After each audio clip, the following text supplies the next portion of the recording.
ಅರಸೀಕೆರೆಯಲ್ಲಿ ನಿರ್ಮಾಣ ಆಗಿರುವಂತ ಆದರ್ಶ ವಿದ್ಯಾಲಯದ ದುಸ್ಥಿತಿ ಅಧೋಗತಿಗೆ ತಲುಪಿರುವಂತ ಕಟ್ಟಡದ ಒಳಗಡೆ ಇದ್ದೀನಿ. ನಾನು ನವೀನ್ ಕಿಲಾರ್ಲಹಳ್ಳಿ. ಕಿಟಕಿ ಬಾಗಿಲು ಕಳವು, ಗಿಡಗಂಟೆಗಳ ನಡುವೆ ಕಣ್ಮರೆ ಆಗುತ್ತಿದೆ ಆದರ್ಶ ಶಾಲೆ. ಸರಿಸುಮಾರು 7 ರಿಂದ 8 ಕೋಟಿ ವೆಚ್ಚದಲ್ಲಿ ನಿರ್ಮಾಣ ಆಗಿರುವಂತ ಅರಸೀಕೆರೆ ಆದರ್ಶ ವಿದ್ಯಾಲಯ ಇವತ್ತು ಅವಸಾನದ ಕಡೆ ಮುಖ ಮಾಡಿದೆ. ಇಲ್ಲಿ ಅಕ್ಷರದ ಸದ್ದನ್ನ ಕೇಳಬೇಕಾದದ್ದು ಮಾನ್ಯ ಶಾಸಕರು ಎಚ್ ವಿ ವೆಂಕಟೇಶ್ ಅವರ ಗಮನಕ್ಕೆ ನಾನು ತರ್ತಾ ಇದ್ದೀನಿ. ದಯವಿಟ್ಟು ನೀವು ಈ ಕಡೆ ಗಮನ ಹರಿಸಬೇಕಾಗಿದೆ.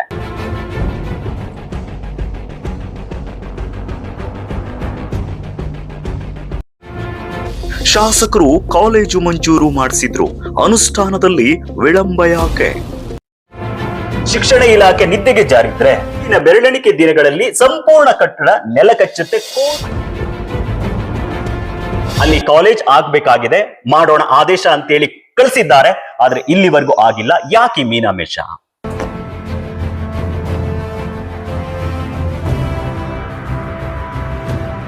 ಅರಸೀಕೆರೆ ಆದರ್ಶ ವಿದ್ಯಾಲಯ ಸಾರ್ವಜನಿಕರ ತೆರಿಗೆ ಹಣಕ್ಕೆ ಬೆಲೆ ಇಲ್ಲವೇ?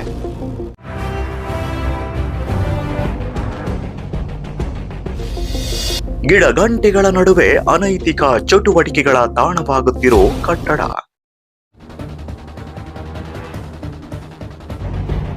ಕೋಟಿ ವೆಚ್ಚದಲ್ಲಿ ನಿರ್ಮಾಣ ಆಗಿರುವಂತ ಅರಸೀಕೆರೆ ಆದರ್ಶ ವಿದ್ಯಾಲಯ ಆರಂಭ ಆಗಬೇಕಾಗಿದೆ.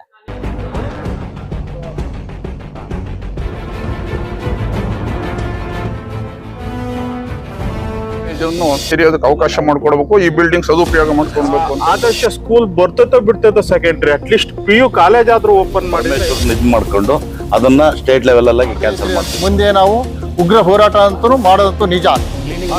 ಕ್ಲೀನಿಂಗ್ ಮಾಡ್ಕೊಂಡು ಬರ್ತಕ್ಕಂಥ ಅನುದಾನವನ್ನು ರಿಪ್ಲೇಸ್ ಮಾಡ್ಕೊಂಡಿದ್ದಾರೆ. ಪ್ರತಿನಿಧಿಗಳಾಗ್ಲಿ ಮಾಡ್ಬೇಕು. ಇದಕ್ಕೆ ಅನಾಥ ಆದರ್ಶ ಶಾಲೆ ಬುಧವಾರ ಸಂಜೆ 6 ಗಂಟೆಗೆ ನಿಮ್ಮ ಲೀಡ್ ನ್ಯೂಸ್ ನಲ್ಲಿ ತಪ್ಪದೆ ನೋಡಿ.